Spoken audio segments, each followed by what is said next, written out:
What if the millions you poured into your family's dreams turned into the noose around your heart? Picture this. A man who built an empire from nothing, betrayed by the son he loved, mocked by those he trusted, and robbed of $25 million in a conspiracy so vile it'll make your blood boil. "You're a nobody, old man," they sneered, their street-sharp venom cutting deeper than any knife. But what happens when a warrior rises from the ashes of betrayal, armed with truth and ready to burn their world down? Buckle up, because this tale of greed, lies, and vengeance will leave you questioning who you can really trust. Welcome to RevengeX, where electrifying stories of betrayal and triumph set your soul ablaze.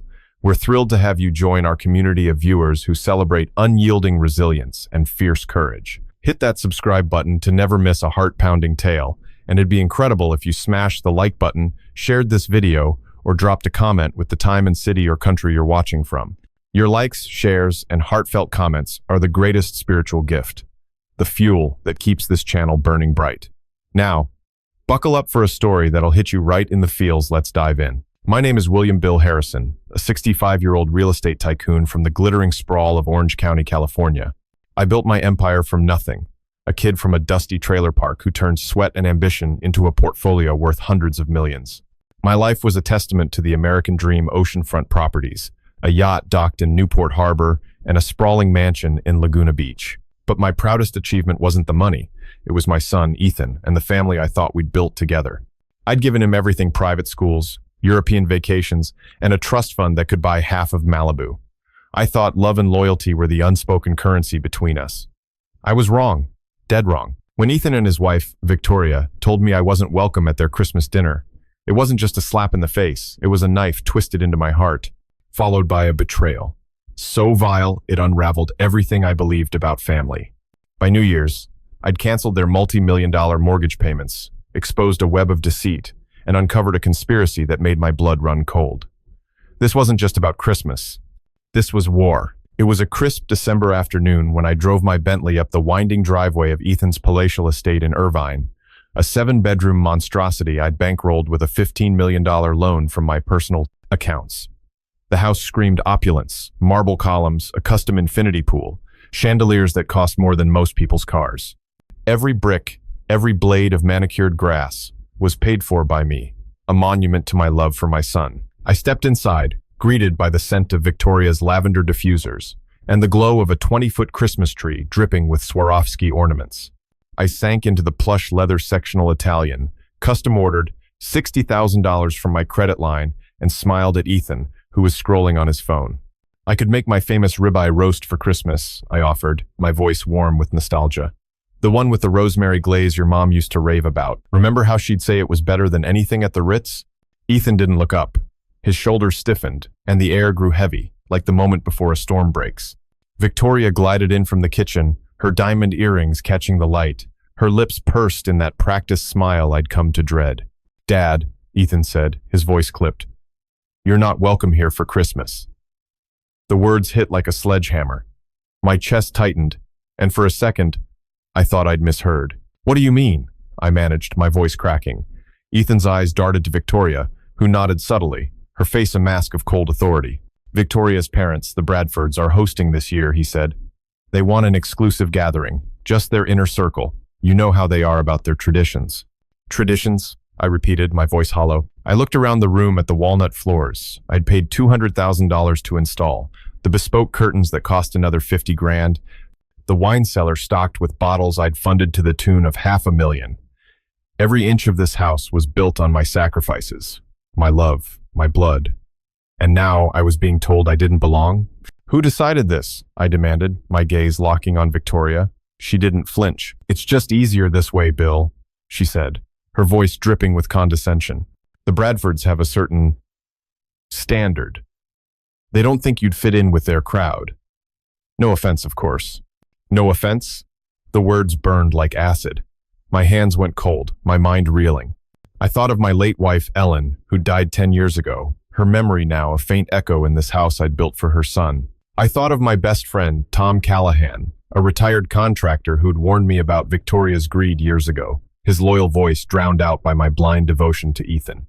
And then there was Victoria's cousin Marcus, a slimy hedge fund manager who'd been whispering in Ethan's ear for years, planting seeds of entitlement.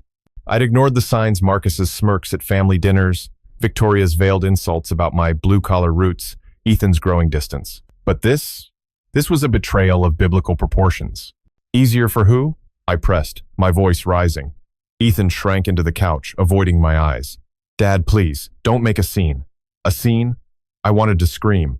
I'd poured $25 million into their lifestyle over the past decade, mortgage payments, private jets, Victoria's Birkin bag collection that could fund a small country. And now I was the inconvenience? Where am I supposed to go for Christmas? I asked, my voice breaking, the weight of a lifetime's love crashing down. Ethan mumbled something about visiting my sister Clara in San Diego, or maybe the weekend after. The weekend after? Like I was a delivery driver who could be rescheduled. The final blow came from Victoria, her voice sharp as a blade. Let's be honest, Bill, you're not exactly refined enough for the Bradfords. They're Ivy League old money. They don't want to hear stories about your construction days over caviar. My vision blurred with rage and grief. I stood, my knees trembling, and walked past the framed photos on the wall, Ellen and me fading into the background of Ethan's perfect life. At the door, I turned, my voice low but lethal. Tell the Bradfords to enjoy their caviar. They'll choke on it soon enough. As I climbed into my Bentley, the December chill biting my face, a text buzzed from Marcus. Heard you're out of the Christmas plans, old man. Smart move by Ethan. Gotta keep the riffraff out. My blood boiled. Riffraff? Me, the man who'd built an empire? The man who'd given everything? I gripped the steering wheel, my mind a storm of betrayal, rage, and a dawning realization. This wasn't just about Christmas. Ethan and Victoria had been milking me for years, with Marcus pulling the strings, and I'd been too blind to see it. But now I saw everything. I made one call to my lawyer, Sarah, a fiercely loyal woman who'd handled my contracts for decades. Sarah, I said, my voice steady despite the chaos in my heart. Pull every financial record tied to Ethan's estate. We're canceling everything. The line crackled with her response. About damn time, Bill. As I drove into the neon-lit night of Orange County, the mansions blurring past, I felt the weight of a lifetime's trust shatter. But beneath the pain, something else stirred resolve. They thought they could discard me like yesterday's trash? They had no idea who they were dealing with. This was just the beginning. The engine of my Bentley roared as I peeled out of Ethan's driveway, the Irvine skyline fading into a blur of betrayal. The December night wrapped around me like a shroud, the glow of Christmas lights from neighboring mansions mocking the darkness in my chest. I wasn't just driving away from my son's house. I was speeding toward a reckoning with every sacrifice I'd made, every dollar I'd bled, every piece of my soul I'd poured into a family that had spit in my face. My hands shook on the steering wheel, not from the cold, but from a rage so raw it felt like it could burn through steel. $25 million. That's what I'd funneled into Ethan and Victoria's gilded cage over the past 10 years. And for what? To be told I wasn't good enough to sit at their table? To be mocked by Marcus's venomous text, calling me riffraff. The word echoed in my skull, a taunt that cut deeper than any knife. I pulled over on Pacific Coast Highway, the ocean's restless waves crashing in the distance, mirroring the storm inside me. My phone buzzed again, another text from Marcus. Keep crying, old man. You're out of the game now. Stay in your lane, trash. The words hit like a sucker punch, street sharp and vicious, the kind of low blow you'd hear in a dive bar brawl. Marcus, that slick-talking, Rolex-wearing parasite, had been leeching off my generosity for years, whispering poison in Ethan's ear while pocketing my money for his consulting fees. I could still see his smug grin at last year's 4th of July barbecue, toasting with my vintage Bordeaux while I paid for the catered spread. My stomach churned, a cocktail of fury and grief.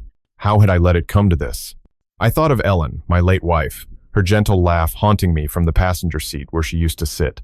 She'd believed in Ethan, in us, in family, above all else. I'd promised her on her deathbed that I'd take care of our boy, and I'd kept that promise. Oh, how I'd kept it. A $15 million estate, a $2 million yacht for their weekend getaways, a $1.5 million remodel for Victoria's dream kitchen, complete with a sub-zero fridge and a marble island that could have funded a small hospital. Every payment was a love letter to my son, a brick in the foundation of his future. And now I was the riffraff who didn't fit their aesthetic. My phone lit up again, this time with a call from Victoria. I let it ring, each chime a reminder of her icy dismissal. You're not refined enough for the Bradfords." The audacity clawed at me.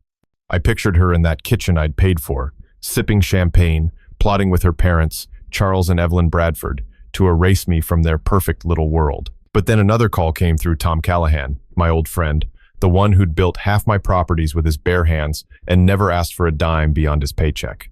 "Bill, you okay?" His voice was steady, a lighthouse in my storm. Tom had warned me about Victoria's greed, about Marcus's scheming, about Ethan's weakness. I'd brushed him off, too blinded by love to listen.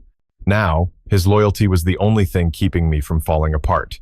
"I'm not okay, Tom," I admitted, my voice raw. "They kicked me out of Christmas. My own son." The words felt like glass in my throat. Tom cursed under his breath. "That's low, Bill. Even for them. What's your next move?" I didn't answer right away. My mind was a battlefield, torn between the father who wanted to forgive and the man who'd been betrayed one too many times. I thought of Clara, my sister in San Diego, who'd invited me to her modest Christmas dinner with her kids, real family, the kind that didn't measure your worth in dollar signs. But the thought of sitting at her table, pretending everything was fine, made my chest ache. I didn't want pity. I wanted justice. Then came the first shock. My phone pinged with an email from my accountant, Rachel, a no-nonsense woman who'd been my financial gatekeeper for decades. Subject: unauthorized transactions. My heart stopped. I opened the attachment, and the number stared back at me like a death sentence. An additional $3 million siphoned from my accounts over the past 2 years, funneled into a shell company linked to Marcus. The bastard hadn't just been manipulating Ethan, he'd been stealing from me, forging documents to cover his tracks. The betrayal wasn't just emotional, it was a calculated heist. My vision blurred not with tears, but with a white-hot fury that made my hands shake. I called Rachel immediately. "How did this happen?" I demanded, my voice a low growl. "I trusted you to watch my books."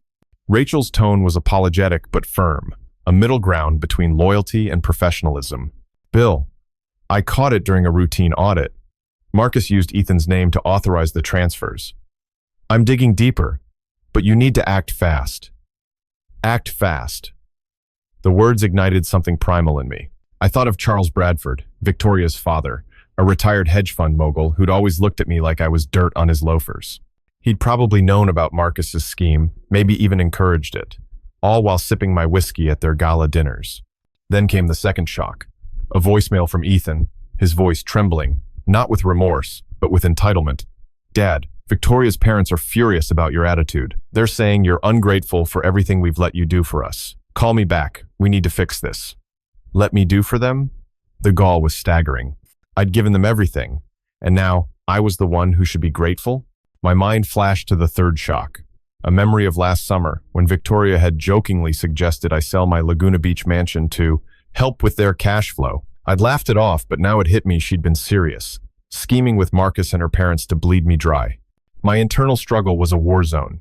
Part of me, the father, wanted to call Ethan, to beg him to see me as more than a bank account. I pictured his face as a boy, his tiny hand in mine at Disneyland, his laughter as we built sandcastles on Laguna's shores. That boy was gone, replaced by a man who'd chosen his wife's toxic family over his own father. The other part of me, the warrior, wanted to burn it all down, to make them pay for every dollar, every insult, every lie. I gripped the steering wheel, my knuckles white, torn between love and vengeance. I drove to Tom's house in Costa Mesa, a modest ranch-style home that felt more like family than Ethan's mansion ever had. Tom poured me a bourbon, his eyes steady with the kind of loyalty you can't buy. "They're vultures, Bill," he said, slamming his glass down. "Marcus is a street rat in a suit, and Victoria's parents are pulling the strings. You gotta hit back hard." I nodded, the bourbon burning my throat, as I made a decision. I called Sarah, my lawyer, again. "Sarah, freeze every account tied to Ethan and Victoria, and get me every document proving Marcus's theft. We're going nuclear."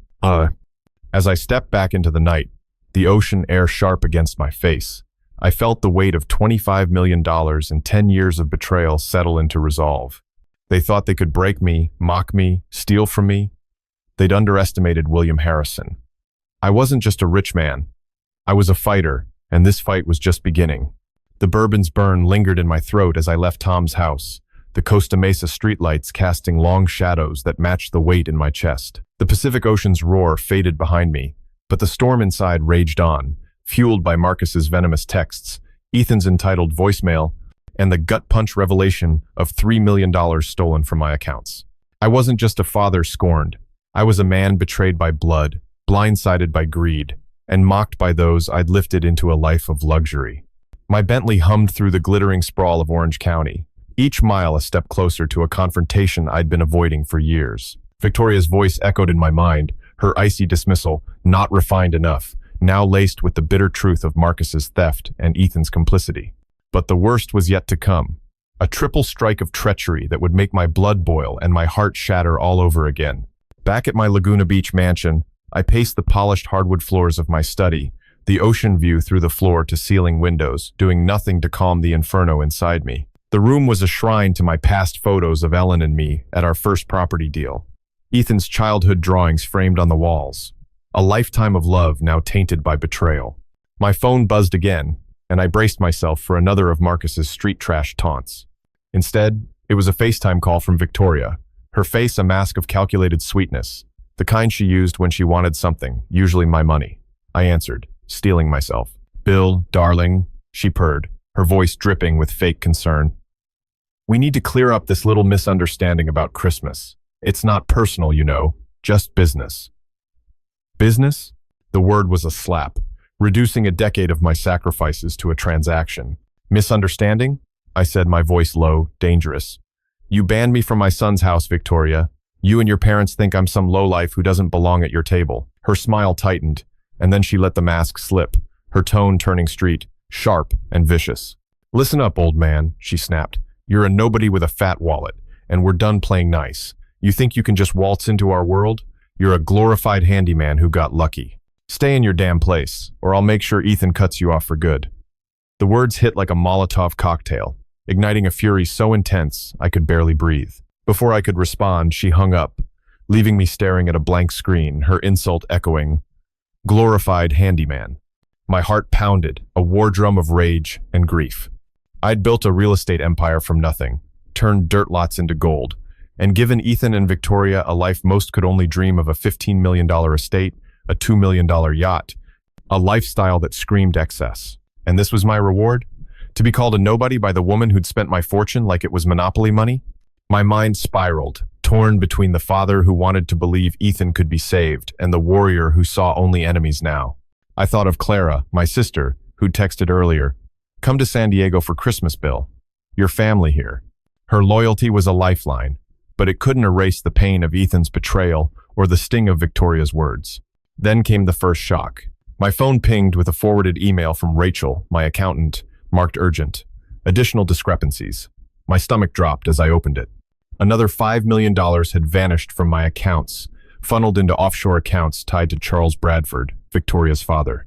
The old bastard hadn't just known about Marcus's theft, he was in on it, orchestrating a scheme to siphon my wealth while I played the fool. The documents showed forged signatures, backdated contracts, and a trail of lies that led straight to the Bradford's doorstep. My hands trembled, not with fear, but with a primal need to fight back. Charles, with his Ivy League smirk and tailored suits, had been dining at my expense for years, all while sneering at my new money roots. The second shock hit moments later, a text from an unknown number, but I recognized the tone instantly. Marcus. "Heard you're sniffing around, Pops. Back off, or I'll bury you so deep in lawsuits you'll wish you stayed in that trailer park." His words were pure street venom, the kind of threat you'd hear in a back alley deal gone sour. He wasn't just a thief. He was a predator, reveling in my pain, daring me to fight back. My mind flashed to a memory of him at Ethan's birthday party last year, bragging about his investment deals while I paid for the $5,000 cake. I'd been blind, but now I saw the web of deceit. Marcus, Charles, Victoria, all conspiring to bleed me dry. The third shock was the cruelest. My assistant, Lisa, a young woman who'd worked for me for 5 years with unwavering loyalty, called in a panic. "Bill, I just overheard Ethan at a coffee shop in Newport. He was with Marcus, laughing about how they played you for the yacht money. Ethan said, you're too soft, that you'll keep paying no matter what." Her voice broke, her loyalty to me clashing with the horror of what she'd heard. Ethan, my own son, laughing at my expense, mocking the love I'd poured into him. The betrayal was a dagger, twisting deeper with every heartbeat. I thanked Lisa, my voice steady despite the chaos inside, and hung up, my vision blurring with tears I refused to let fall. My internal struggle was a hurricane. Part of me clung to the memory of Ethan as a boy, his eyes wide with wonder as we toured our first property together, his dreams intertwined with mine. That father wanted to call him, to scream, to beg for an explanation. But the other part, the man who'd clawed his way from poverty to power, knew forgiveness was a luxury I couldn't afford. Victoria's insults, Marcus's threats, Charles's theft, Ethan's mockery, they weren't just betrayals. They were declarations of war. I paced my study, the walls closing in, each framed photo a reminder of a family that no longer existed. I thought of Tom, who'd urged me to fight, and Lisa, whose loyalty had exposed Ethan's true colors. They were my anchors, but they couldn't quiet the storm. I sank into my leather chair, the weight of $25 million and a decade of lies crushing me. But then I stood, my resolve hardening like steel in a forge. I called Sarah, my lawyer, her voice a beacon of calm in the chaos. Sarah, I want every transaction traced, Marcus, Charles, all of them, and prepare a press release. We're exposing this to the world. Her response was swift. I'm on it, Bill. They won't know what hit them. As I hung up, the ocean outside roared, a mirror to the fire in my veins. They thought they could break me, mock me, steal from me. They'd forgotten who I was. William Harrison didn't just build empires, he destroyed those who crossed him. The war was on, and I was ready to burn their world to the ground. The ocean's roar outside my Laguna Beach mansion was a distant echo as I sat at my mahogany desk, the weight of betrayal heavier than the $25 million I'd poured into Ethan and Victoria's gilded world. Sarah's promise to trace every stolen cent, $3 million from Marcus, $5 million from Charles burned like a fuse in my mind, but it wasn't enough to quiet the storm inside. My study, once a sanctuary of ambition, now felt like a war room, its walls lined with memories of a family that had turned on me. Ethan's laughter at my expense, Victoria's street-sharp insults, Marcus's threats, they were a chorus of treachery, each note cutting deeper than the last. I was William Harrison, a man who'd built an empire from dirt, yet here I was, reduced to a punching bag by those I'd loved most. But tonight, I'd light a match to their lies, and the flames would start with the cancellation of their lifeline, my money. I opened the safe behind Ellen's portrait, her eyes watching me with a quiet strength that steadied my trembling hands. Inside were the financial records Rachel had overnighted, a paper trail of my generosity, now a ledger of my stupidity. Page after page detailed the transfers: $15 million for their Irvine estate, $2 million for the yacht, $1.5 million for Victoria's kitchen, and monthly payments of $50,000 to cover their mortgage and lifestyle. 10 years, $10 million more in miscellaneous expenses, private chefs, charity galas, Victoria's obsession with Chanel. I'd sold properties, dipped into my retirement, even mortgaged my own home to keep their fantasy afloat. And for what? To be called a glorified handyman by Victoria? A nobody who didn't belong at their Christmas table? My phone buzzed, shattering the silence. A text from Marcus, his words dripping with street-bred venom. Yo, Pops, keep digging, and you'll be sleeping in a dumpster by New Year's. You're nothing but a cash cow we milk dry, moo bitch.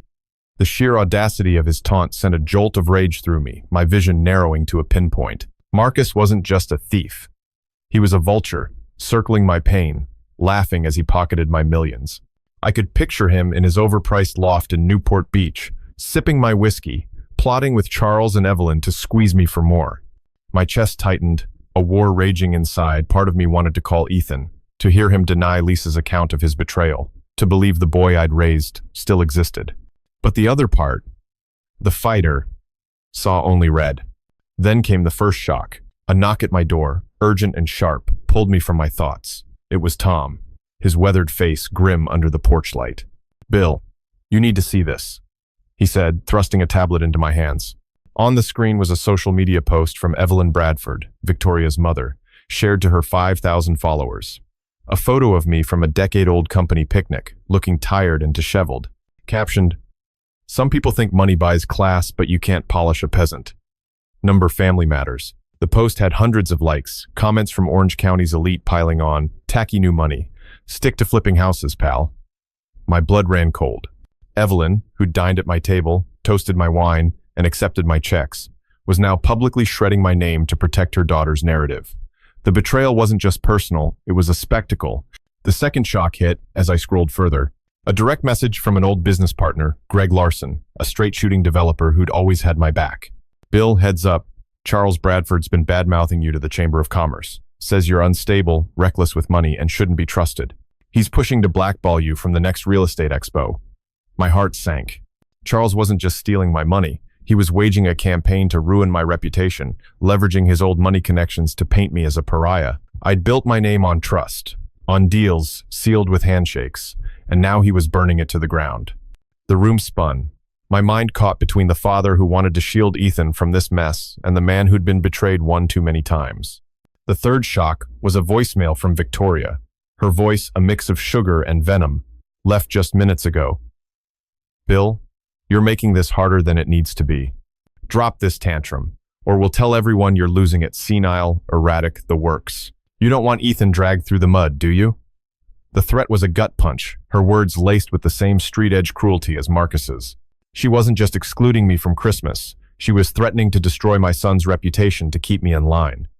My hands shook, not with fear, but with a fury that felt like it could crack the earth.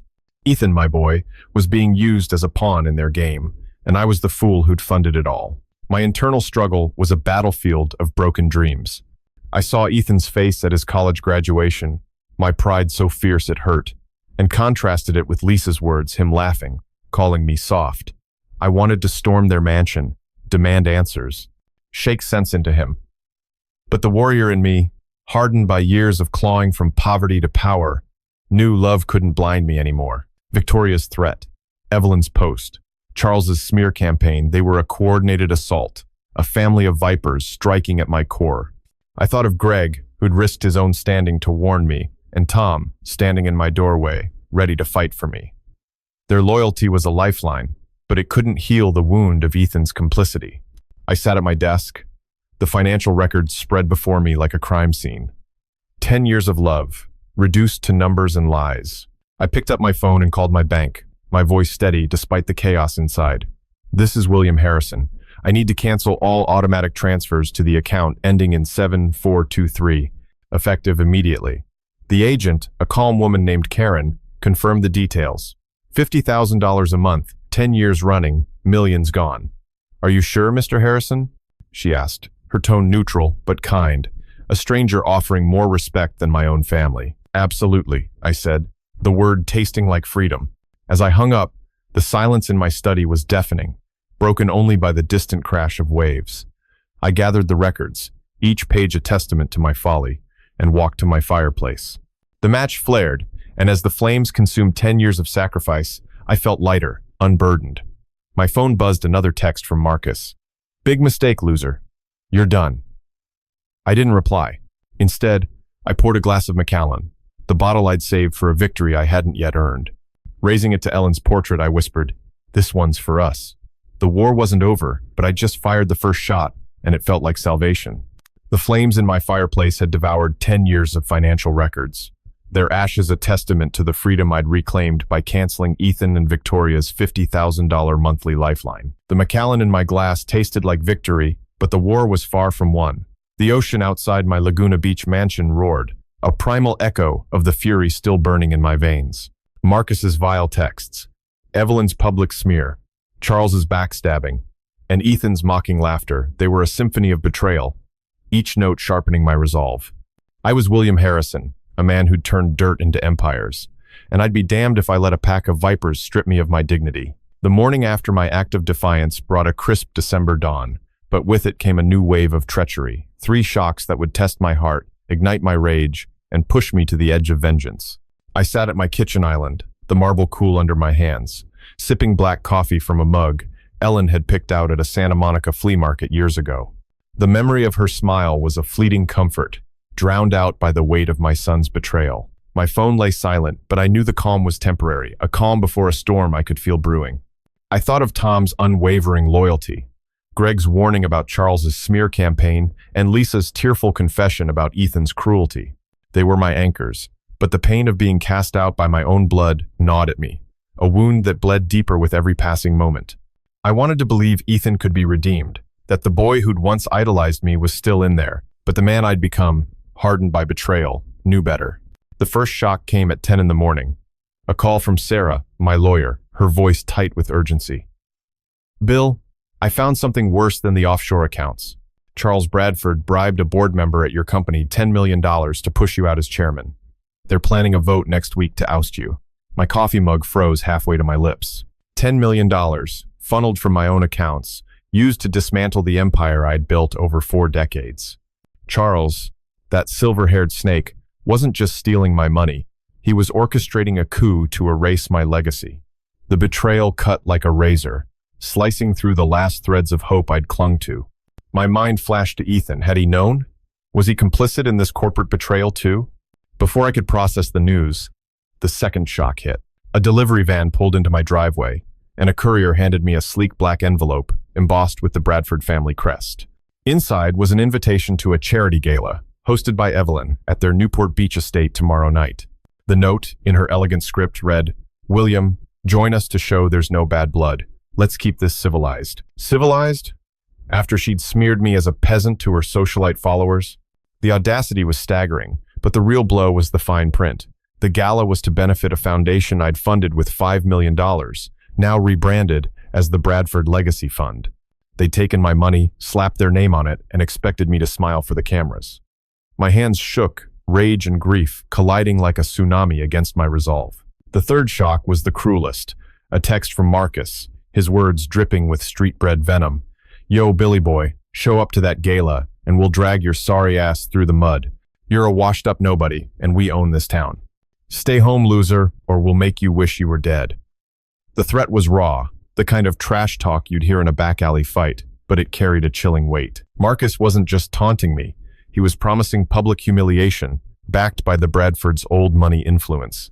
I pictured him in his designer suit, laughing with Victoria and Ethan, plotting to crush me while sipping champagne I'd paid for. My heart pounded, a war drum of pain and fury, as I realized the depth of their conspiracy not just to exclude me, but to destroy me. My internal struggle was a crucible, melting love into rage. I saw Ethan as a boy, his tiny hand clutching mine at the Orange County Fair, his dreams of greatness fueled by my sacrifices. That father wanted to crash the gala, confront him, beg him to see the truth. But the warrior in me, forged in the fires of betrayal, knew this was no time for sentiment. Victoria's threats, Evelyn's public shaming, Charles's corporate coup, Marcus's vile taunts, they were a coordinated assault, designed to break me. I thought of Clara, who'd called last night, her voice warm with worry. "Bill, you don't have to fight alone. Come to San Diego." Her loyalty was a balm, but it couldn't heal the gash left by Ethan's complicity. I thought of Lisa, risking her job to warn me, and Greg, standing by me despite the Bradford's influence. They were my army, but this war was mine to wage.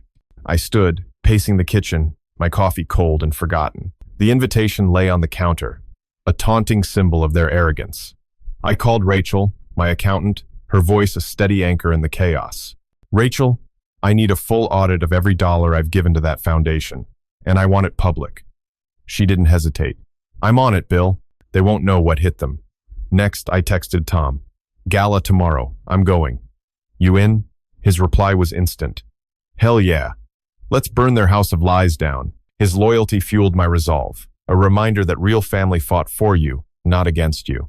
As I poured another coffee, the sun climbed higher, casting golden light across my kitchen.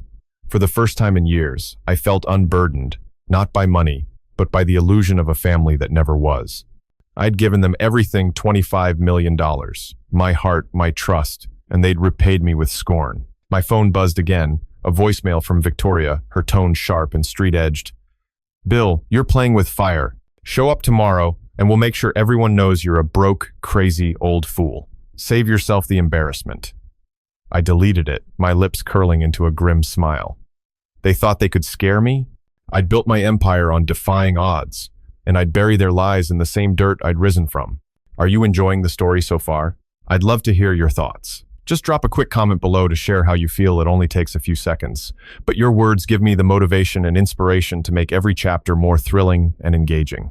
Go ahead, let me know what's on your mind. And now, let's dive back into the story. I walked to my window, the Pacific stretching endless before me. The gala loomed like a battlefield, and I was ready to walk into the lion's den. They'd underestimated William Harrison, but tomorrow, they'd learn what happens when you betray a man who's got nothing left to lose. The Pacific's restless waves crashed against the shore as I stood in my Laguna Beach study, the black envelope from Evelyn Bradford burning a hole on my desk. Her invitation to the charity gala was a trap, a glittering stage for their next act of betrayal, but I was done playing the fool. The ashes of 10 years' worth of financial records still lingered in my fireplace, a symbol of the freedom I'd seized by cutting off Ethan and Victoria's $50,000 monthly lifeline. Charles's $10 million corporate coup, Evelyn's public shaming, Marcus's street-bred threats, and Ethan's complicity, they were a venomous web, tightening around my heart. But I was William Harrison, a man who'd built empires from nothing, and tonight I'd walk into their Newport Beach lion's den with a plan to tear it apart. The gala loomed like a battlefield, and 3 shocks would ignite a war that would leave their world in ruins. I dressed in my sharpest navy Tom Ford suit, the one I'd worn to close my first $100 million deal. Its crisp lines, a reminder of the man I was before betrayal, hollowed me out. My reflection in the mirror showed a face etched with resolve, but beneath it, a storm raged. I saw Ethan's boyish grin from years ago, when we'd sailed together off Catalina Island, his dreams tied to my sacrifices. That father ached to save him, to pull him from Victoria's toxic grip. But the warrior in me, forged by the pain of $25 million stolen and a lifetime of trust shattered, knew redemption was a fantasy. Marcus's latest text, "Show up tonight, Gramps, and we'll bury your broke ass in the dirt. You're a nobody in our town, punk," was pure street venom, a taunt that fueled my fire. I pocketed my phone, grabbed the leather portfolio Rachel had prepared, and headed for the door, my heart a battlefield of love and vengeance. The first shock hit as I pulled my Bentley into the valet line at the Bradford's Newport Beach estate. A text from Lisa, my loyal assistant, buzzed through. "Bill, I hacked into Victoria's email. She's planning to announce you're funding their new $10 million Bradford Family Trust tonight at the gala. It's a lie. Your money's already gone, redirected to Charles's offshore accounts." My blood ran cold. They weren't just stealing my money, they were using my name to prop up their fraudulent empire, parading me as a willing donor while siphoning another $10 million. The audacity was breathtaking, a betrayal so brazen it made my vision blur with rage. I pictured Victoria on that stage, her diamond necklace bought with my money glinting as she lied to Orange County's elite. My hands gripped the steering wheel, torn between storming in to confront her and unraveling their scheme with cold precision. The second shock came as I stepped into the gala, the ballroom dripping with opulence crystal chandeliers, a string quartet, and a crowd of Orange County's wealthiest sipping Dom Perignon I'd likely paid for. Tom, standing by my side in a borrowed suit, nudged me toward a corner where Greg Larson waited, his face pale. "Bill, I overheard Charles talking to a reporter from the OC Register," Greg whispered. "He's planning a story that you're bankrupt, mentally unstable, and a danger to investors. It's set to run tomorrow unless you play nice tonight." The words hit like a freight train. Charles wasn't just trying to oust me from my company. He was orchestrating a public execution of my reputation, using his old money clout to paint me as a madman. My chest tightened, the father in me screaming to protect Ethan from this fallout, while the warrior saw only enemies closing in. The third shock was a dagger to the heart. As I moved through the crowd, I caught sight of Ethan near the stage, laughing with Marcus, a champagne flute in his hand. Their heads bent together, and I overheard Marcus's voice, sharp and cruel. "The old man's done, Ethan. We've got his cash, his company, and soon his name will be trash. You played him like a chump." Ethan's laugh, carefree, complicit, cut deeper than any blade. My son, my blood, was in on their plan, celebrating my downfall while I stood mere feet away. The betrayal was a living thing, clawing at my soul, and for a moment I was frozen, torn between the urge to grab him, shake him, beg him to remember who I was, and the cold realization that he'd chosen their side. My hands trembled, rage and grief colliding like thunderheads, but I forced myself to breathe, to focus. This wasn't the time to break. My internal struggle was a tempest. The Newport Beach ballroom pulsed with the clink of champagne flutes and the murmur of Orange County's elite. But to me, it was a battlefield, the air thick with the stench of betrayal. Ethan's laugh with Marcus still echoed in my ears, a wound that bled deeper than the $10 million stolen by Charles or the $5 million rebranded as the Bradford's legacy. Victoria's lie about my funding their fraudulent trust, Charles's smear campaign, and Marcus's street-bred threats were a coordinated assault. But I was William Harrison, a man who'd built empires from nothing, and I'd come to this gala armed with truth and fury. Tom stood at my side, his eyes scanning the crowd like a loyal soldier, while Greg's warning about the OC Register's hit piece fueled my resolve. My leather portfolio, stuffed with Rachel's damning financial records, was my weapon, and tonight, I'd fire it. 3 shocks would shatter their world, and I'd walk away from the rubble as the victor. The string quartet faded as Victoria took the stage, her sequined gown glinting under the chandeliers, a vision of elegance bought with my money. "Ladies and gentlemen," she cooed, "tonight we celebrate the Bradford Family Trust, generously funded by our dear friend William Harrison." The crowd applauded, oblivious to the lie, but my blood boiled. I stepped forward, my heart a war drum, torn between the father who wanted to spare Ethan public shame and the warrior who'd had enough of their deceit. Tom gripped my arm, his voice low. "Now, Bill, hit him hard." I nodded, my resolve steeling as I moved toward the stage, the portfolio heavy in my hand. The first shock came as I reached the foot of the stage, interrupting Victoria's speech. "Generous," I said, my voice cutting through the room like a blade. "Let's talk about what's really been funded." The crowd hushed, eyes wide with curiosity. Victoria's smile faltered, but before she could recover, I opened the portfolio and held up a bank statement. $25 million over 10 years, my money for your estate, your yacht, your lifestyle, and now you claim I'm funding your trust? It's a lie. Every cent was stolen, redirected to Charles Bradford's offshore accounts. Gasps rippled through the room, and Victoria's face turned ashen. I tossed copies of the records into the crowd, watching as socialites and tycoons scrambled to read the proof of her family's fraud. The second shock hit as Charles stormed toward me, his face purple with rage. "You're a liar, Harrison," he bellowed, his Ivy League polish replaced by street-level venom. "You're a washed-up nobody. A trailer park has been trying to ruin us with your pathetic sob story. Crawl back to your hole, you piece of trash." The crowd parted, stunned by his outburst, but I stood my ground, my voice calm but lethal. "A nobody? I built an empire while you leached off my millions, Charles. 10 million to bribe my board, 5 million to steal my foundation. Your lies are unraveling." I held up another document, Rachel's audit, showing the forged signatures and offshore transfers. A woman in a pearl necklace gasped, whispering to her husband, "Is this true?" The room's mood shifted, suspicion turning toward the Bradfords. The third shock was the most devastating. Ethan, who'd been lurking near the bar, pushed through the crowd, his face a mix of panic and defiance. "Dad, stop this," he shouted, his voice cracking. "You're embarrassing yourself." The words were a dagger, but then Marcus stepped beside him, smirking, and delivered the killing blow. "Listen to your kid, old man. You're done here. We've got your boy, your money, and your reputation in the gutter. Go cry to your broke-ass friends, you sad sack." His street-sharp taunt was a public execution, and Ethan's silence, his refusal to defend me, was the final betrayal. My son, my blood, stood with the Vipers, complicit in their plot to destroy me. The crowd murmured, some shocked, others gleeful, as the drama unfolded like a reality television showdown. My internal struggle was a maelstrom, tearing me apart. I saw Ethan as a boy, his eyes bright with pride when I'd shown him my first skyscraper, his dreams built on my sacrifices.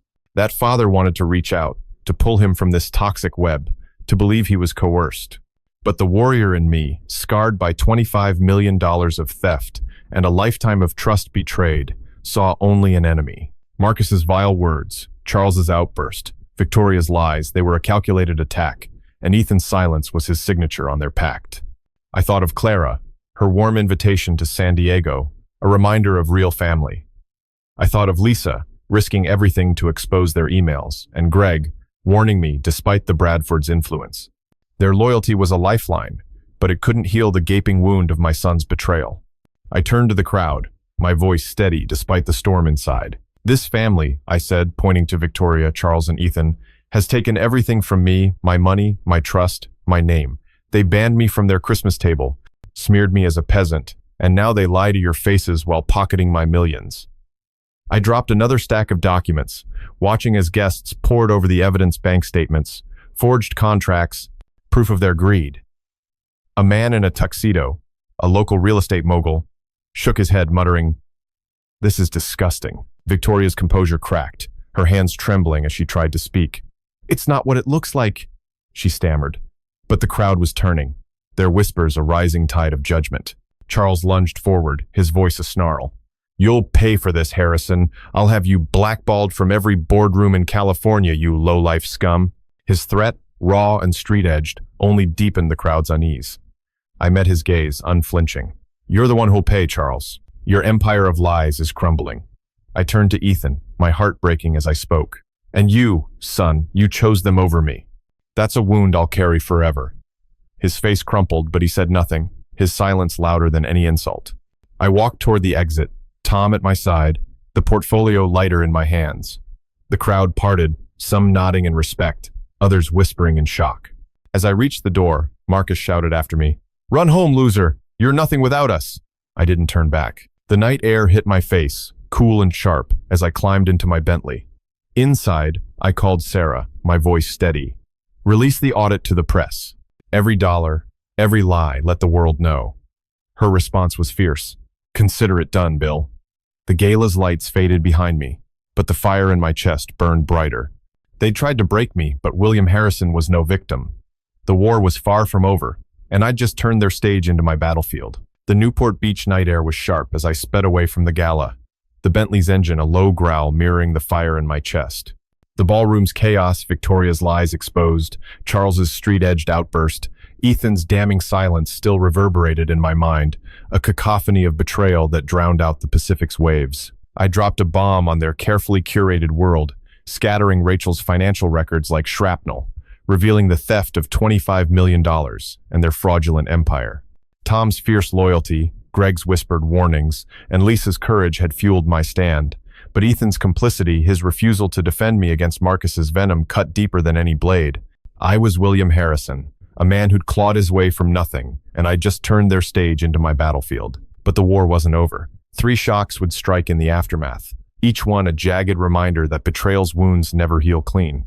Back at my Laguna Beach mansion, I paced the marble floors of my living room, the ocean's dark expanse visible through the windows, a mirror to the turmoil inside.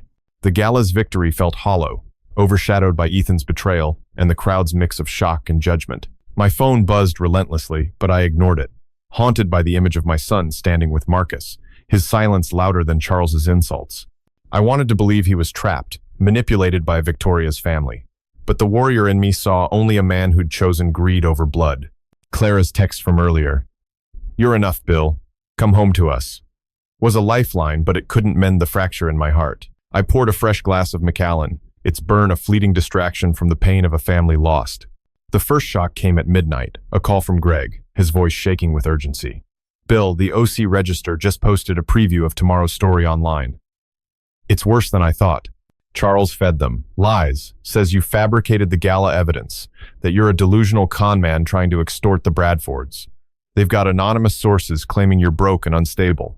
My stomach twisted. $25 million stolen, $10 million used to bribe my board, $5 million rebranded as their charity, and now Charles was spinning a narrative to paint me as the villain.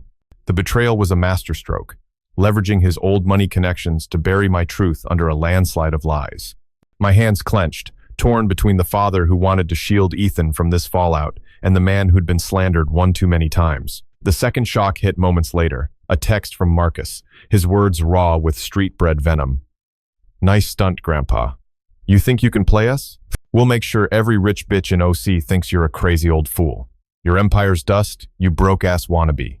The taunt was a gut punch, his arrogance, a mirror to the Bradfords' calculated cruelty. But buried in his message was a link to a private Instagram story from Evelyn, showing Ethan at the gala, raising a glass with her, captioned, "Family first, always." The sight of my son, toasting with the woman who'd smeared me as a peasant, was a dagger to the soul. Ethan wasn't just complicit, he was celebrating their victory, mocking my pain in real time. The third shock was the cruelest, a voicemail from Lisa, her voice trembling with fear and loyalty. "Bill, I just found an email chain between Victoria and a PR firm. They're planning to leak doctored financial records tomorrow, claiming you've been laundering money through your company for years. They're framing you as a criminal to discredit the gala evidence." My vision blurred, rage and grief colliding like a car crash. Victoria wasn't just stealing my money or my name, she was orchestrating a smear so vicious it could land me in prison. The betrayal was a labyrinth, each turn revealing a new layer of deceit. With Ethan at its center, complicit or coerced, I couldn't tell. My heart pounded, a war drum of pain, as I grappled with the reality that my son might be part of a plot to destroy me utterly. My internal struggle was a furnace, burning away the last scraps of hope. I saw Ethan at his high school graduation, his smile wide as I handed him the keys to his first car, a gift I'd worked overtime to afford. That father wanted to storm his Irvine estate, demand answers, beg him to break free from the Bradford's grip. But the warrior in me, scarred by $25 million of theft and a lifetime of trust shattered, saw only enemies. Marcus's threats, Evelyn's public betrayal, Victoria's criminal frame-up, they were a coordinated assault, and Ethan's toast with Evelyn was the final nail in the coffin of our bond. I thought of Tom, his fierce loyalty at the gala, and Greg, risking his reputation to warn me. I thought of Lisa, putting her job on the line to expose their plans. Their loyalty was a beacon, but it couldn't heal the gaping wound of my son's betrayal. I sank into my leather couch, the Macallan untouched, my mind a battlefield of love and vengeance. The OC register's lies, Evelyn's Instagram story, Victoria's frame-up, they were a declaration of total war, designed to erase me from Orange County's elite circles. I stood, pacing to the window, the ocean's roar a mirror to my fury. I called Sarah, my lawyer, her voice a steady anchor in the chaos. Sarah, they're framing me for money laundering. Get ahead of this, release every authentic record to the press, file a defamation lawsuit, and bury them. Her response was fierce. I'm already drafting the papers, Bill. They're done. Next, I texted Tom. They're coming for blood. Meet me tomorrow. We're hitting back harder. His reply was instant. Name the time, boss. I'm ready to burn their world down. As dawn crept over Laguna Beach, painting the sky in shades of fire, I felt a shift inside me, not peace, but purpose. They'd taken $25 million, my trust, my son, but they couldn't take my fight. My phone buzzed again. A final text from Marcus. Sleep tight, loser. Tomorrow we own you, and your little empire's toast. I didn't reply. Instead, I walked to my study, opened my laptop, and began compiling every email, every document, every shred of evidence Rachel and Lisa had uncovered. The Bradfords thought they could break me, but William Harrison was no pawn. The war had just escalated, and I'd make sure their lies burned brighter than my fireplace ever could. The dawn light crept over Laguna Beach, painting my study in hues of vengeance as I sat hunched over my laptop, compiling the arsenal of evidence Rachel and Lisa had unearthed. The gala's aftermath still burned in my chest. Victoria's lies shattered, Charles's raw outburst, Ethan's crushing silence, and Marcus's street-bred taunts. I'd exposed their theft of $25 million, but their counterattack, Charles's smear in the OC register, Evelyn's Instagram betrayal, and Victoria's plan to frame me for money laundering was a declaration of total war. Tom's fierce loyalty, Greg's warnings, and Lisa's courage were my anchors, but the wound of Ethan's complicity bled deeper than ever. I was William Harrison, a man who'd built empires from dust, and I'd be damned if I let these vipers bury me. The morning brought 3 shocks, each one a jagged escalation in their campaign to destroy me. But they'd ignited a storm I'd unleash in return. I sipped cold coffee, the mug a relic from a happier time when Ethan and I had laughed over breakfast at a Huntington Beach diner. The memory was a ghost, haunting me as I sifted through bank statements and forged contracts. My phone buzzed, a relentless reminder of the battle ahead. I ignored it, my mind torn between the father who still saw Ethan's boyish grin and the warrior forged in the crucible of betrayal. Clara's text from last night, "You're stronger than their lies, Bill. We've got you," was a lifeline, but it couldn't heal the fracture of my son's betrayal. I wanted to believe he was trapped, coerced by Victoria's family, but the truth was a blade. He'd chosen their side. The first shock came at 8 in the morning, a call from Sarah, her voice taut with alarm. "Bill, the Bradfords filed a preemptive lawsuit against you, claiming you slandered them at the gala. They're demanding $20 million in damages and a public apology, or they'll push for criminal charges." My heart stopped.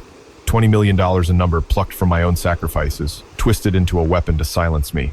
Charles wasn't just smearing my name. He was using the courts to crush me, leveraging his old money influence to paint me as the aggressor. The betrayal was a masterstroke, turning my truth-telling into a legal noose. My hands shook, torn between the father who wanted to protect Ethan from this fallout and the man who'd been betrayed beyond forgiveness.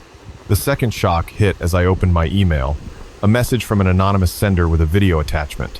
It was footage from the gala, leaked to a gossip blog, edited to show me tossing documents and shouting, captioned, "Millionaire Meltdown, William Harrison's unhinged rant." The video cut out my evidence, making me look like a deranged lunatic.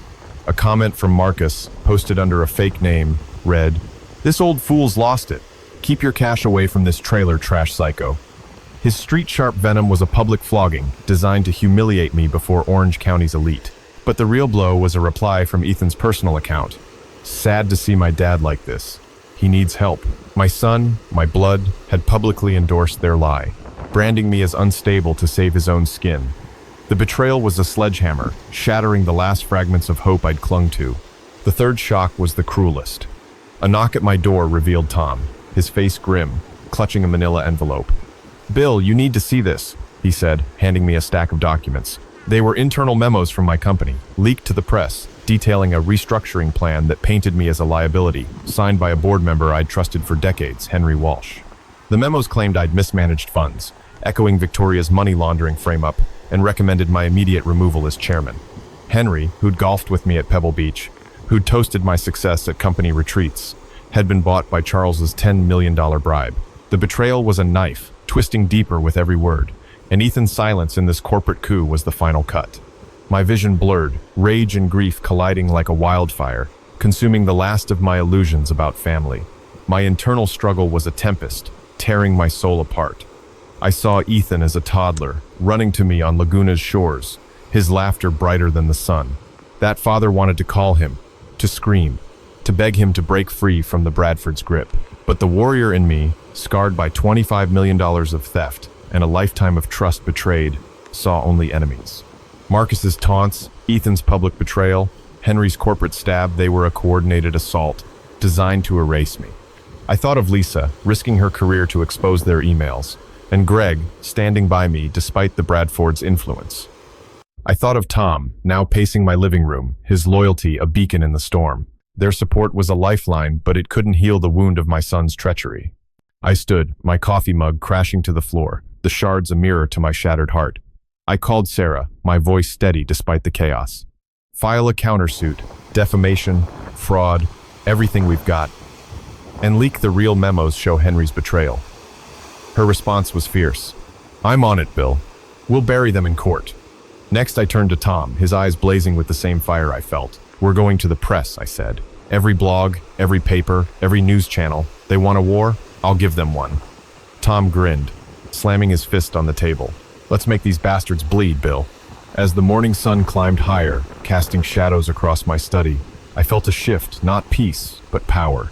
They'd taken $25 million, my trust, my son, but they couldn't take my fight. My phone buzzed with another text from Marcus. "You're done, old man. We'll dance on your broke-ass grave." I didn't reply.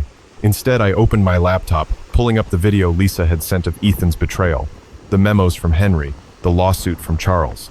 I forwarded them to a contact at the Los Angeles Times, a reporter I'd known since my early days, with a note. "The Bradfords think they own Orange County. Show the world they're thieves."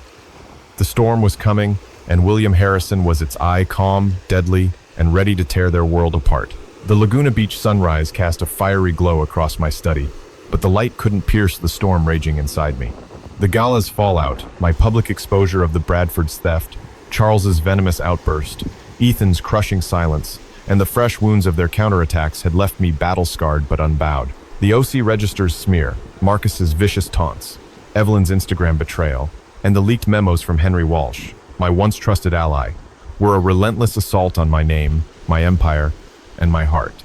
$25 million stolen, $20 million demanded in their lawsuit, and a frame-up for money laundering. Each blow was a calculated strike to erase me. Tom's fierce loyalty, Greg's warnings, Lisa's courage, and Sarah's legal firepower were my bulwark, but Ethan's betrayal cut deepest, a wound that bled with every memory of the son I'd lost.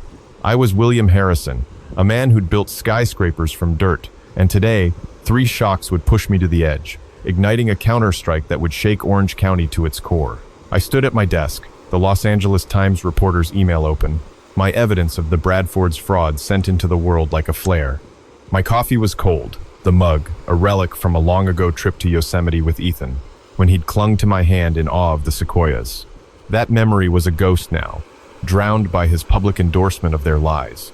My phone buzzed relentlessly, but I ignored it, my mind a battlefield where the father who loved Ethan fought the warrior forged by betrayal. Clara's words, "You're stronger than their lies," echoed, a reminder of real family, but they couldn't heal the gash of my son's treachery. I wanted to believe he was a victim, ensnared by Victoria's venom. But the truth was a blade. He'd chosen their side. The first shock came at 9 in the morning, a call from Lisa, her voice trembling with panic. "Bill, I intercepted a text from Victoria to a private investigator. They've hired him to dig up dirt on you, personal stuff, old business deals, anything to paint you as a crook. They're offering him $500,000 to fabricate a scandal tying you to organized crime." My blood froze. $500,000 to frame me as a mobster, a lie so vile it could destroy my legacy beyond repair. Victoria wasn't just smearing my name. She was crafting a narrative to bury me in legal hell, using my own wealth against me. The betrayal was a masterstroke, twisting my sacrifices into a noose. My hands clenched, torn between the father who wanted to shield Ethan from this fallout and the man who'd been betrayed beyond redemption. The second shock hit as I opened my laptop, a notification from a local news app flashing across the screen. A breaking story from a tabloid blog, the OC Insider, featured a grainy photo of me at a charity event years ago, captioned, "William Harrison's Dark Past, Alleged Ties to Shady Deals." The article, seeded by Charles, claimed I'd bribed city officials to secure my first major development, a lie backed by anonymous witnesses. A comment from Marcus under a burner account read, "This chump's been dirty from day one. Time to lock up this trailer park thug." His street-bred venom was a public execution, designed to poison Orange County's elite against me. But the real blow was a quote from Ethan, buried in the article. "I've seen my dad's temper. It's no surprise he's in trouble." My son, my blood, had doubled down on their lies, painting me as a volatile criminal to save his own skin. The betrayal was a sledgehammer, shattering any lingering hope. The third shock was the cruelest, delivered by a text from Greg. "Bill, just left a Chamber of Commerce meeting.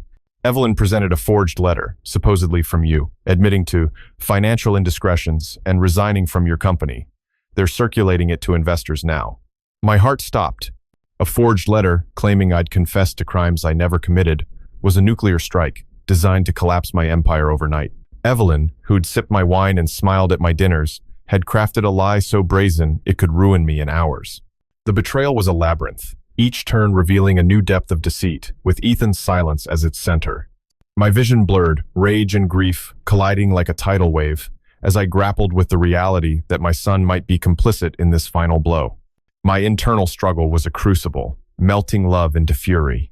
I saw Ethan as a boy, his eyes wide as we watched fireworks over Newport Harbor, his dreams fueled by my sacrifices. That father wanted to storm his estate, demand answers, beg him to break free from the Bradford's grip. But the warrior in me, scarred by $25 million of theft and a lifetime of trust betrayed, saw only enemies. Marcus's taunts, Ethan's public lies, Evelyn's forged letter, they were a coordinated assault designed to obliterate me. I thought of Tom, pacing my study yesterday, ready to fight. I thought of Lisa, risking her career to warn me, and Greg, defying the Bradfords' influence to stand by me. Their loyalty was a beacon, but it couldn't heal the gaping wound of my son's treachery. I stood, my coffee mug shattering against the floor, a mirror to my broken heart. I called Sarah, my voice a low growl. "They're forging my resignation, Sarah. File an injunction, sue for forgery, and get every investor on the phone. We're exposing this now." Her response was fierce. "I'm drafting the papers, Bill. They're finished." Next, I texted Tom. "Emergency meeting, my place, noon. We're taking this to the public." His reply was instant. "I'm there, boss. Let's torch their lies." I turned to my laptop, pulling up the forged letter Greg had forwarded, alongside Lisa's intercepted texts and the tabloid's lies. I forwarded everything to my LA Times contact with a note. "The Bradfords think they own Orange County. Show the world who they really are." As the sun climbed higher, casting shadows across my study, I felt a shift, not peace, but power. They'd taken $25 million, my trust, my son, but they couldn't take my fight. My phone buzzed with a final text from Marcus. "You're a dead man walking, old fool. We'll bury you and your shitty empire." I didn't reply. Instead, I walked to my window, the Pacific roaring below, and raised my fist to the horizon. The Bradfords thought they could break me, but William Harrison was no victim. The storm was here, and I'd make sure their lies drowned in its fury. The Pacific roared beyond my Laguna Beach windows, a primal echo of the storm I'd unleashed by sending the Bradfords' lies to the Los Angeles Times. The gala's fallout, my exposure of their $25 million theft, Charles's raw outburst, Ethan's crushing silence, and the vicious counterattacks had left me bloodied but unbroken. The OC insider's smear, Marcus's street-bred venom, Evelyn's forged letter, and Victoria's frame-up for money laundering were a relentless assault, each blow aimed at my empire and my heart. Tom's fierce loyalty, Greg's warnings, Lisa's courage, and Sarah's legal onslaught were my shield. But Ethan's complicity, his public lies and silent allegiance to the Bradfords cut deeper than any blade. I was William Harrison, a man who'd forged empires from nothing, and today, 3 shocks would escalate this war, driving me to a reckoning that would shatter their world and redefine mine. I stood in my study, the morning sun casting long shadows across the desk, littered with evidence, forged memos, intercepted texts, and bank records proving the Bradfords' fraud. My coffee mug, a relic from a Father's Day breakfast with Ethan at a Laguna cafe, sat untouched, a painful reminder of a bond now broken. My phone buzzed, but I ignored it. My mind a crucible, where the father who loved Ethan battled the warrior scarred by betrayal. Clara's words, "You're stronger than their lies," rang true. But they couldn't heal the wound of my son's treachery. I wanted to believe he was manipulated, a pawn in Victoria's game, but his public endorsement of their lies was a truth I couldn't escape. The first shock came at 10 in the morning, a call from Sarah, her voice sharp with urgency. "Bill, the Bradfords filed a press conference. Charles claimed you're a fraudster who doctored the gala evidence to extort them. They're suing for another $30 million, alleging emotional distress and reputational harm." My blood boiled. $30 million a number, plucked from my own sacrifices, twisted into a weapon to silence me. Charles wasn't just fighting in court. He was staging a public crucifixion, using his old money clout to paint me as a villain. The betrayal was a masterstroke, turning my truth into their narrative. My hands shook, torn between the father who wanted to spare Ethan this public shame and the warrior who'd been slandered beyond forgiveness.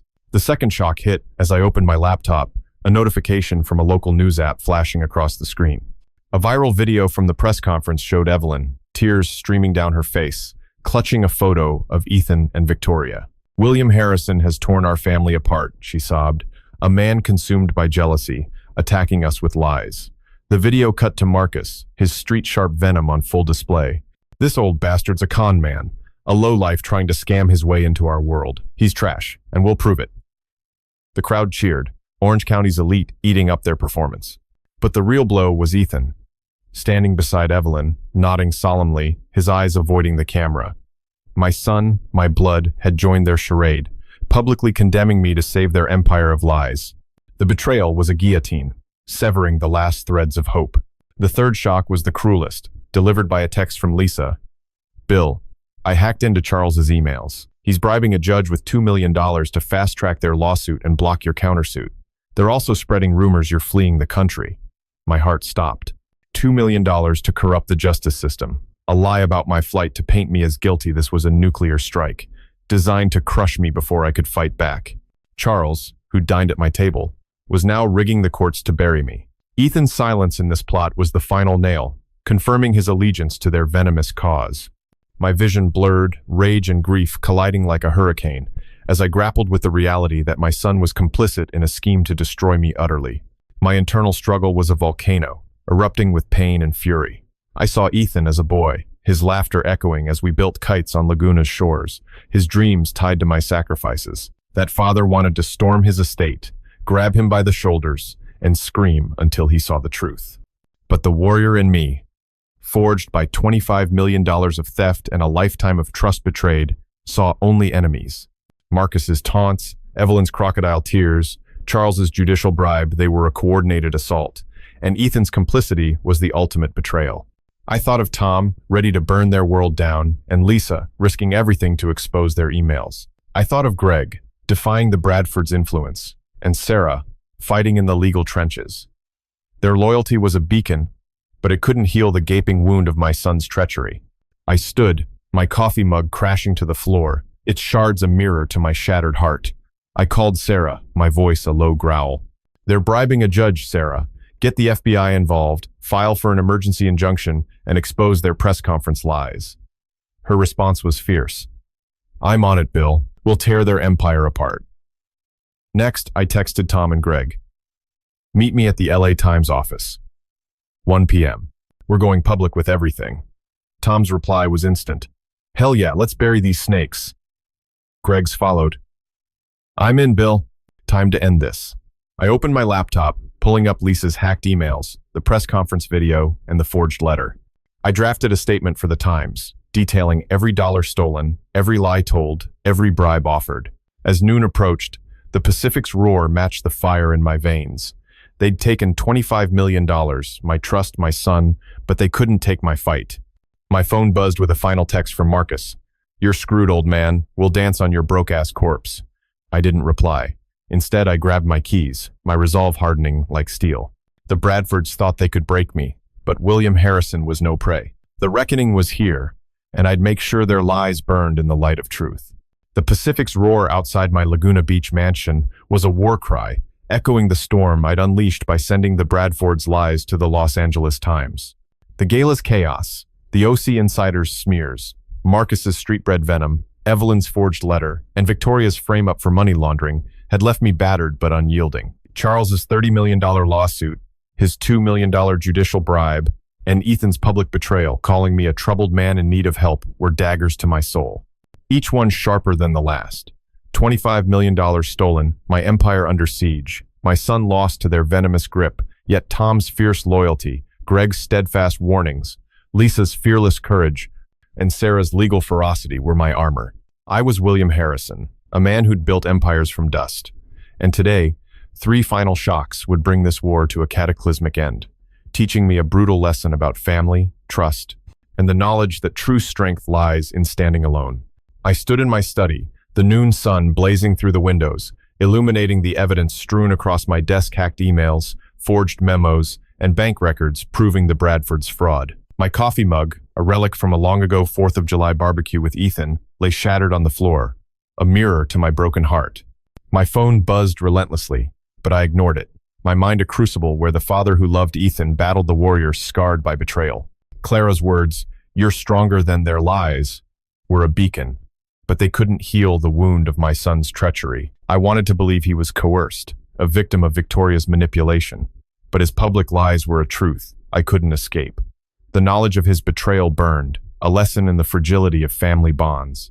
The first shock came at 1 in the afternoon. As Tom and Greg arrived at my doorstep, their faces grim. Tom handed me a USB drive, his voice low. "Lisa got this from a whistleblower at your company. It's audio of Charles and Victoria meeting with a DA, offering $5 million to push for your arrest on fabricated charges."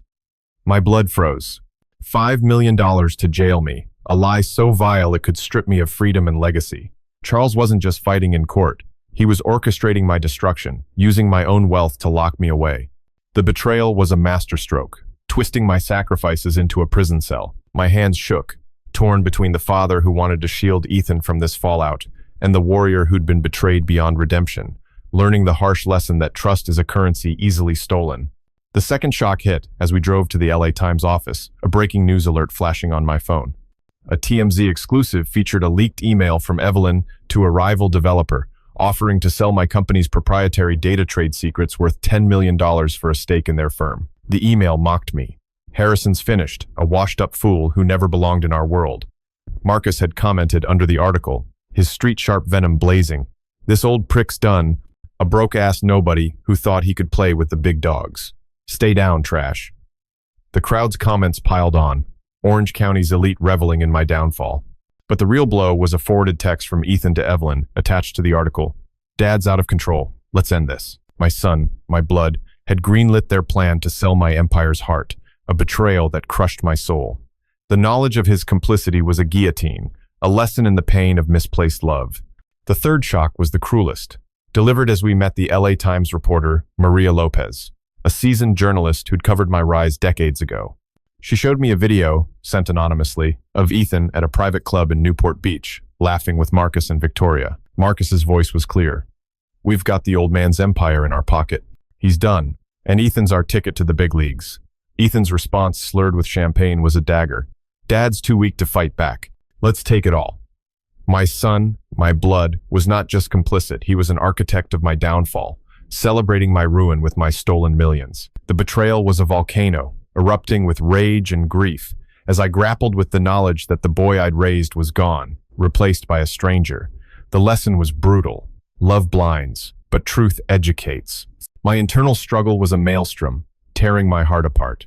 I saw Ethan as a child, his eyes bright as we watched the sunset from my yacht, his dreams fueled by my sacrifices. That father wanted to storm his estate, grab him, beg him to remember who we were. But the warrior in me, scarred by $25 million of theft and a lifetime of trust betrayed, saw only enemies. Marcus's taunts, Evelyn's corporate betrayal, Ethan's chilling words, they were a coordinated assault, and I was their target. I thought of Tom, his fist clenched, ready to fight. Greg, risking his reputation. Lisa, defying danger to expose them. And Sarah, battling in the legal trenches. Their loyalty was a lifeline, but it couldn't heal the wound of my son's treachery. The knowledge of their betrayal was a lesson in resilience, educating me on the cost of trust. At the LA Times office, I handed Maria the USB drive, the hacked emails, and the forged letter.